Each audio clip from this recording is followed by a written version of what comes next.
আসসালামু আলাইকুম রহমতুল্লাহ বরকাত। সম্মানিত দর্শক মণ্ডলী, যে যেখান থেকে আমাদেরকে দেখছেন, স্টার নিউজ টেলিভিশনের শাহরুর রমাদানের স্পেশাল আয়োজন আরদুল কোরআনের প্রোগ্রাম থেকে আমি নেসার উদ্দিন বিন কাশেম আপনাদের সকলকে জানাচ্ছি আন্তরিক শুভেচ্ছা ও মোবারকবাদ। আজকে মাহে রমাদানের তৃতীয় তারাবি নামাজ আমরা আদায় করব ইনশাআল্লাহ। কিছুক্ষণ পরেই তার জামাত শুরু হবে। মাহে রমাদানের এই তারাবির সালাতে আজকে যেই কালামে হাকিমের পারাগুলি তেলাওয়াত করা হবে সেটি হলো চতুর্থ পারা পুরা তেলাওয়াত করা হবে। তারপর পঞ্চম পারা অর্ধেক অর্থাৎ 5 পারার 10ম পৃষ্ঠা পর্যন্ত আজকে তেলাওয়াত করা হবে। সম্মানিত দর্শক মণ্ডলী, প্রতিনিয়তই আমরা এই সময় আপনাদের কাছে এসে হাজির হই। কালামে হাকিমের যেই আয়াতগুলি তারাবি নামাজে তেলাওয়াত করা হয় তার উপরে চুম্বক বিষয়গুলি নিয়ে আপনাদের সামনে উপস্থিত হয়ে থাকে। আজকে তার ব্যত্যয় ঘটেনি। আজকে আপনাদের সামনে কালামে হাকিমের এই আয়াতগুলির উপরে চুম্বক আলোচনা শোনানোর জন্য আমাদের স্টুডিওতে আমন্ত্রণ জানিয়েছি প্রখ্যাত আলেম-ই-দ্বীন, বিজ্ঞ প্রাজ্ঞ ইসলামিক স্কলার ডক্টর হাফেজ এবিএম হিজবুল্লাহ, সাবেক অধ্যাপক আল কোরআন অ্যান্ড ইসলামিক স্টাডিজ ইসলামী বিশ্ববিদ্যালয় কুষ্টিয়া। মুহতারাম, আসসালামু আলাইকুম রহমতুল্লাহ। ওয়ালাইকুম আসসালাম রহমতুল্লাহ। কেমন আছেন মুহতারাম? আলহামদুলিল্লাহ। মাহে রমাদানে আমাদের প্রোগ্রামে আসার জন্য আপনাকে স্বাগতম জানাচ্ছি।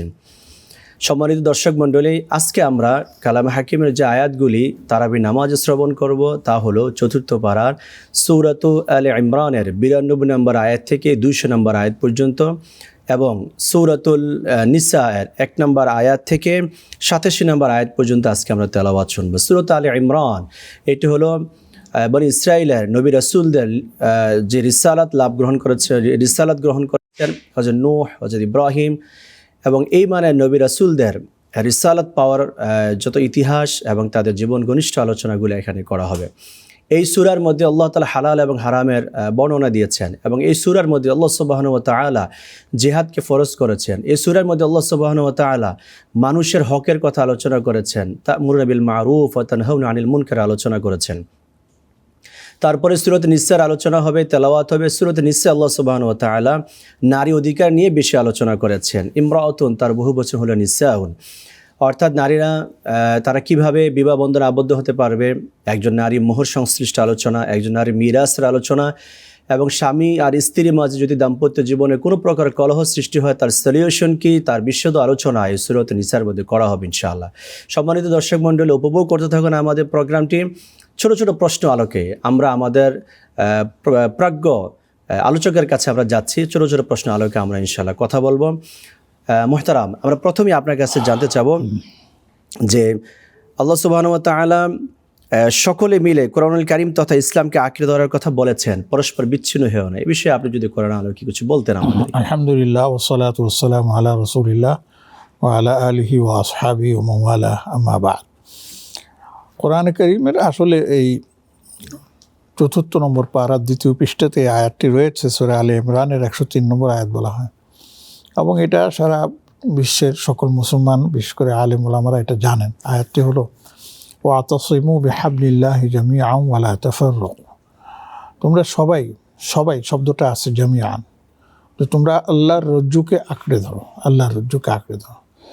এবং এই আল্লাহর রজ্জু বলতে কি বোঝানো হয়েছে এ নিয়ে বিস্তারিত আলোচনা আছে, তো সংক্ষিপ্ত বলি, তার অর্থ হচ্ছে কোরআনে কারীম। এক কথায় শেষ, কোরআনে কারীমকে আঁকড়ে ধরো এবং সে কোরআনে কারীমকে আঁকড়ে ধরার ব্যাপারে তোমরা বিতর্ক সৃষ্টি করো না এবং তোমরা ভিন্ন মতাবলম্বী হয়েও না, পরস্পর বিরোধিতাও করো না। এখানে এই কথাটা বলে আল্লাহ পাক আমাদেরকে জানিয়ে দিচ্ছেন এই কথা যে আল্লাহর এই নির্দেশ সবার জন্য প্রযোজ্য এবং এই কোরআনে কারীমের যতগুলো আদেশ আছে, নিষেধ আছে, করণীয় আছে, বর্জনীয় আছে, এগুলো যেন আমরা সবাই সুচারুরূপে সম্পন্ন করতে পারি, সে কথাই আল্লাহ পাক এখানে আমাদেরকে জানান দিয়েছেন। এই জন্য এটা নির্দেশ সূচক ক্রিয়া, ওয়াতাসিমু, এবং তোমরা আঁকড়ে ধরো। তার মানে কোরআনে কারীমের মধ্যে বর্ণিত করণীয় বর্জনীয় এগুলির ব্যাপারে তোমরা নিজেদের মধ্যে ভিন্নতা এবং তোমরা মত পার্থক্য সৃষ্টি করবা না। এই জিনিসটাই কিন্তু এই আয়াতের মধ্যে বলা সুন্দর বলছিলেন মুহতারাম। তারপরে আল্লাহ তাআলা বলছেন কুনতুম খায়রা উম্মাহ উখরিজাত লিন-নাস তা'মুরুনা বিল মা'রুফ ওয়া তানহাউনা আনিল মুনকার। তোমরা হলে এই জাতির শ্রেষ্ঠ, তোমরা লোকদেরকে ভালো কাজে আদেশ দাও, অসৎ কাজ থেকে নিষেধ রাখো। এই বিষয়ে যদি কিছু বলতেন। হ্যাঁ, এটা তো আপনি বলছেন আলহামদুলিল্লাহ। 110 নম্বর আয়াত, এটা সূরা এটার নাম কি আলে ইমরানের। এখান থেকে এই আয়াত থেকে আমরা এই কথা জানি যে সারা বিশ্বের মধ্যে মুসলিম জাতি হচ্ছে সর্বশ্রেষ্ঠ জাতি হিসাবে গণিত। অনেকগুলো কারণ আছে, তার মধ্যে দুটো কারণ হচ্ছে, তার একটা হচ্ছে তারা হচ্ছে সর্বশ্রেষ্ঠ নবীর উম্মত, এবং সর্বশ্রেষ্ঠ নবী হচ্ছেন আমাদের প্রিয় নবী রাসূলুল্লাহ সাল্লাল্লাহু আলাইহি ওয়াসাল্লাম, যাকে ইমামুল আম্বিয়াও বলা হয়, যাকে সাইয়্যিদুল আম্বিয়াও বলা হয়। আর সর্বশ্রেষ্ঠ কালাম যেটা আছে সেটা হচ্ছে আল্লাহর কালাম, আর সেটা হচ্ছে আপনার কোরআনে কারীম। যেহেতু তারা কোরআনে কারীমকে ধারণ করে, এই জন্য তারা সর্বশ্রেষ্ঠ আপনার জাতি। এবং এই সর্বশ্রেষ্ঠ জাতি হওয়ার ক্ষেত্রে শ্রেষ্ঠত্ব আসারও একটা কারণ আছে, সেটি কিন্তু এই আয়াতে বলা হয়েছে, কুনতুম খায়রা উম্মাহ, তোমরাই হচ্ছে সর্বোত্তম জাতি। উখরিজাত লিন্নাস, তার মানে তোমাদেরকে নির্বাচিত করা হয়েছে, তোমাদের বের করে নিয়ে আসা হয়েছে। কেন? তা'মুরুনা বিল মারুফ, তোমরা ভালো কাজের আদেশ দেবা, ওয়া তানহাউনা আনিল মুনকার, মন্দ কাজ থেকে মানুষকে বিরত রাখার চেষ্টা করবা। এখানে কতগুলো প্রক্রিয়া আছে, কোথাও আপনার বাধ্য করতে হবে ভালো কাজ করার জন্য, কোথাও আপনার নমনীয়তা অবলম্বন করতে হবে, যেখানে তো বুঝিয়ে সুঝিয়ে তাদেরকে নিয়ে আসতে হবে। এটা স্টেপ বাই স্টেপ সামনের দিকে অগ্রসর হবে। তেমনিভাবে আপনার মন্দ কাজকে আপনার প্রতিহত করার জন্য সেখানেও আপনার প্রয়োজনে আপনার হদ কায়েম করতে হবে, প্রয়োজনে বিচার ব্যবস্থা সহযোগিতা নিতে হবে। এগুলো নিয়ে অন্যায় কাজ থেকে মানুষকে বিরত রাখতে হবে। মূল উদ্দেশ্য হচ্ছে এই ভালো কাজের আদেশ আর মন্দ কাজ থেকে নিষেধ, এর মাধ্যমে সমাজের মধ্যে একটা সুন্দর সম্প্রীতির একটা সমাজ গড়ে তোলা চেষ্টা করতে হবে। এটা হলো মুখ্য উদ্দেশ্য। অনেক মোবারকবাদ মহতরম। আজকে তারাবি নামাজে মুমিনরা তারাবি নামাজ পড়বেন, অথচ মুমিনরা হতাশ হয়ে যান, অথচ আল্লাহ তাআলা এখানে বলছেন ইমানদাররা তোমরা হতাশ হয়েও না, চিন্তিত হয়েও না। আজকে কালাম হাকিমে এটার মধ্যে আছে, ওটার মধ্যে আছে, এটা 138 এবং 39 নম্বর আয়াতের মধ্যে, ওয়ালা তাহিনু ওয়ালা তাহজানু। দেখো, তাহিনু মানে যে তোমরা নিজেকে দুর্বল ভাবা না, ওয়ালা তাহজানু তোমরা নিজেদের মধ্যে আতঙ্কগ্রস্ত হয়েও না এবং চিন্তাগ্রস্ত হয়েও না, ওয়ালা তাহিনু ওয়ালা তাহজানু। এরপরে আল্লাহ পাক চমৎকার একটা আমাদেরকে উৎসাহ ব্যঞ্জক আমাদেরকে একটা শব্দ বলেছেন, ওয়া আনতুমুল আ'লাউন, মনে রেখো তোমরাই হচ্ছ শক্তিমান, তোমরাই হচ্ছ শক্তিমান। আল্লাহ তাআলা বলছেন আল্লাহর হুকুমেই সকল প্রাণী মৃত্যু হবে এবং তার প্রতিফলও দান করা হবে। জি আলহামদুলিল্লাহ, কুল্লু নাফসিন যায়িকাতুল মাউত ওয়া ইন্নামা তুওয়াফাউনা উজুরাকুম ইয়াওমাল কিয়ামাহ। আল্লাহ নিজেই বলছেন পৃথিবীতে এমন কোনো প্রাণী নেই যার মৃত্যু নেই, মৃত্যুহীন জীবন নাই পৃথিবীর। মৃত্যুহীন একমাত্রই হচ্ছেন আমাদের আল্লাহ রাব্বুল আলামিন, যার কোনো মৃত্যু নেই। হাইয়ুন কাইয়ুম লা ইয়ামুত, তিনি হচ্ছেন আল্লাহ। আর পৃথিবীতে সেই ছোট পিপিলিকা থেকে আরম্ভ করে পোকামাকড় থেকে আরম্ভ করে সেই বিশাল দেহি বাঘ ভল্লুক এবং হাতি সবাই মারা যাবে, আমরা তো আছি। কিন্তু অন্যদের কোনো হিসাব নিকাশ নাই, হিসাব নিকাশ কিন্তু আমাদের মানুষ এবং জিন জাতির হবে। এবং আমাদের হওয়ার করে যে আমরা যদি ভালো কাজ করে থাকি আমাদেরকে পাই টু পাই, বরঞ্চ ডাবল রিডাবল আমাদেরকে কী দেওয়া হবে, তারপরে পুরস্কার দেওয়া হবে। যদি আমরা উল্টাটা করি তাহলে ওয়া ইন্নামা তুওয়াফাউনা উজুরাকুম, তোমাদের প্রাপ্য তোমাদেরকে বুঝিয়ে দেওয়া হবে, একবার পুরোপুরি দেওয়া হবে ইয়াউমাল কিয়ামা, কিয়ামতের ময়দানে। ওয়া ইন্নামা তুওয়াফাউনা উজুরাকুম ইয়াউমাল কিয়ামা। তারপরে আল্লাহ পাক বলতেছেন ফামান যুহযিহা আনিন নার ফাকাদ ফাজ, যাকে আগুন থেকে দূরে সরিয়ে রাখা হয়েছে আসলে সেই সফল হয়েছে। সুবহানাল্লাহ। অনেক এবং সেই সফলতা অর্জন করতে আমাদেরকে নেক কাজ করতে হবে, আমলে সালেহ করতে হবে। রমাদান মাস, ভালো কাজ করে আমরা এগিয়ে যাব। মৌসুম, ইবাদতের মৌসুম। অনেক চমৎকার বলছেন মুহতারাম। আল্লাহ তাআলা তো কোরআনে আমাদেরকে বলছেন ফাবিমা রাহমাতিন মিনাল্লাহি লিনতা লাহুম ওয়ালাউ কুনতা ফাজ্জান গালিজাল কলবে। এই আয়াতে কারিমার ভিতরে আল্লাহ সুবহানাহু ওয়া তাআলা বিশ্ব নবীর, আমাদের নবীজির অনেকগুলি গুণাবলীর কথা বলেছেন। আপনি একটু বিশদ আকারে যদি বলতেন এই আয়াতের উপরে। আসলে এখানে হয়েছে কি যে একটা বিষয়ে সাহাবীদের মধ্যে রাসূলুল্লাহ সাল্লাল্লাহু আলাইহি ওয়াসাল্লাম একটা পরামর্শ নিয়েছিলেন, সম্মতিটা উহুদ যুদ্ধের মতো প্রশ্ন, যাবে ভিতরে থাকবে না বাইরে যাবে, এটা হলো কথা। তো কেউ কেউ প্রশ্ন নিয়েছেন যে না আমরা মদিনার ভিতরে থেকে যুদ্ধ করব, কেউ বলছে না বাইরে গিয়ে যুদ্ধ। নবীজি বাইরে যাওয়ারই পরে সিদ্ধান্ত হলো সবাই, তারা বাইরে গেল। তখন সাহাবীদের মধ্যে একটা খেয়াল হলো যে আমরা কি নবীজিকে সাল্লাল্লাহু আলাইহি ওয়াসাল্লাম বাধ্য করলাম? তখন বললো যে না, বাধ্য করলে কী হবে, নবীজি বাইরে হয়ে গেছেন, চলে গেছেন। এখানে আল্লাহ পাক আমাদেরকে যে নির্দেশনা দিয়েছেন নবীজি সাল্লাল্লাহু আলাইহি ওয়াসাল্লামের মাধ্যমে, ফাবিমা রাহমাতিন মিনাল্লাহ, আল্লাহর রহমতের কারণেই আপনি তাদের জন্য দয়াপরবশ হয়েছেন, আপনি তাদের জন্য দয়া প্রদর্শন করেছেন। ওয়ালাউ কুনতা ফাজ্জান গালিজাল কলব, আপনি যদি কঠোরতা অবলম্বন করতেন, আপনার অন্তর যদি আপনার কঠিন হয়ে যেত, আপনি যদি তাদেরকে এর জন্য ভৎসনা এবং বকাঝকা করতেন, লানফাদ্দু মিন হাওলিক, তারা একে একে সব পালিয়ে যেত, তারা একে একে সব বিচ্ছিন্ন হয়ে যেত। এখান থেকে আল্লাহ পাক আমাদেরকে শিক্ষা দিতেছে নেতৃত্বের গুণাবলী, নেতা কেমন হতে হবে, তার গুণাবলী নেতাকে, কেমন হওয়া হ্যাঁ সেটাই বলা হচ্ছে, ওয়ালাউ কুনতা ফাযযান গালিযাল কলব লানফাদ্দু মিন হাওলিক। এরপরে বলছে ফা'ফু আনহুম, যদি তারা একটু সীমা লঙ্ঘন করে ক্ষমা করে দাও। ওয়াস্তাগফির লাহুম, যদি তারা এই করে আমার কাছে তাদের জন্য ক্ষমা প্রার্থনা করো। ওয়াশাওিরহুম ফিল আমর, দূরে সরিয়ে দিও না, কাছে ডেকে আনো, পরামর্শ করো। ফাইজা আযমতা ফাতাওয়াক্কাল আলাল্লাহ, এখন যদি তুমি কোনো একটা বিষয় সিদ্ধান্ত গ্রহণ করেই ফেলো সবাই মিলে, আল্লাহর উপরে ভরসা করে এগিয়ে যাও, পিছিয়ে যাওয়ার আর কোনো সুযোগ নেই। অত্যন্ত চমৎকারভাবে আল্লাহ তাআলা নেতার গুণাবলী, যোগ্যতা সম্পর্কে এই আয়াতে আলোকপাত করেছেন। মুহতারাম, যারা ইমানের বদৌলতে কুফরি ক্রয় করেছে, ইমানের বদৌলতে যারা কুফরি ক্রয় করেছে, তাদের পরিণাম হলো জাহান্নাম। ইমানের পরিবর্তে যদি কেউ কুফরিকে আপনার গ্রহণ করে থাকে, তাহলে তার জন্য জাহান্নাম। এটা আর কোনো ইন্নাল্লাযীনা ইয়াশতারুনা বিআহদিল্লাহি সামানান সামানান কালিলা, যারা অল্প, দেখেন সামানান কালিলা, সামানান কালিলা মানে কি, এই পৃথিবীর পার্থিব কিছু সম্পদ, কিছু আপনার এর নাম কি, মানে পৃথিবীর সম্পদের কিছু ভোগ বিলাসিতা, এই স্বার্থ। দেখুন, যদি আপনি পুরা পৃথিবীকে এক পাল্লায় রাখেন আর আখিরাতের জান্নাতের যদি ছোট্ট একটা নেয়ামতকে এক পাল্লায় রাখেন, তাহলে আখিরাতের পাল্লা ভারী হবে আর পৃথিবীর পাল্লা উড়ে চলে যাবে। সুবহানাল্লাহ। কিন্তু দুঃখজনক হলো সত্য, আমরা সেই পৃথিবীকেই প্রাধান্য দিয়ে আখিরাতকে আমরা দূরে সরিয়ে দিচ্ছি। এই কথাটা এখানে বুঝিয়ে দেওয়া হচ্ছে যে বান্দা বুঝে শুনে কাম করো, আখিরাতকে প্রাধান্য দাও, দুনিয়াকে আপনার যিনি বলে আপনার পিছনে ফেলে দাও। এই জন্য এক শেরও বলছিল যে লাত মারু ইয়ে দুনিয়া তোমারই নেই, দুনিয়াকে লাথি মারো, দুনিয়া তোমার না, দুনিয়া তোমাকে মানে ভার বহন করতে পারে না। কাজেই আমাদের সেই চিন্তা করতে হবে যে আমরা আখিরাতের মানুষ, আমরা আখিরাতের জন্য প্রস্তুতি গ্রহণ করব। আমাদেরকে আল্লাহ পাক সেই তৌফিক দান করুন। আমরা ছোট্ট একটি বিরতিতে যাচ্ছি। সম্মানিত সুধী, বিরতির পরে আবারও আপনাদের সাথে এই পারাগুলির উপরে আলোচনা হবে। সকলে আমাদের সাথে থাকুন। সালামু আলাইকুম। সম্মানিত দর্শক মণ্ডলী, বিরতির পরে আবারও আপনাদের সামনে এসে হাজির হয়েছি। আশা করি সকলে ভালো আছেন, সুস্থ আছেন। আমরা খুব চমৎকার আলোচনা শুনছি কোরআনুল কারীমের। আজকে তৃতীয় তারাবি তেলাওয়াত হবে। তৃতীয় তারাবিতে তেলাওয়াত হবে সূরাতু আলে ইমরান এবং সূরাতু নিসা। আমরা এই দুটি সূরার উপরে আলোচনা শুনছি। মুহতারাম, খুব সুন্দর করে আমাদের কোরআনের এই চুম্বক কথাগুলো আমাদেরকে শোনাচ্ছেন। অত্যন্ত মন্ত্রমুগ্ধ হয়ে আমরা শুনছি।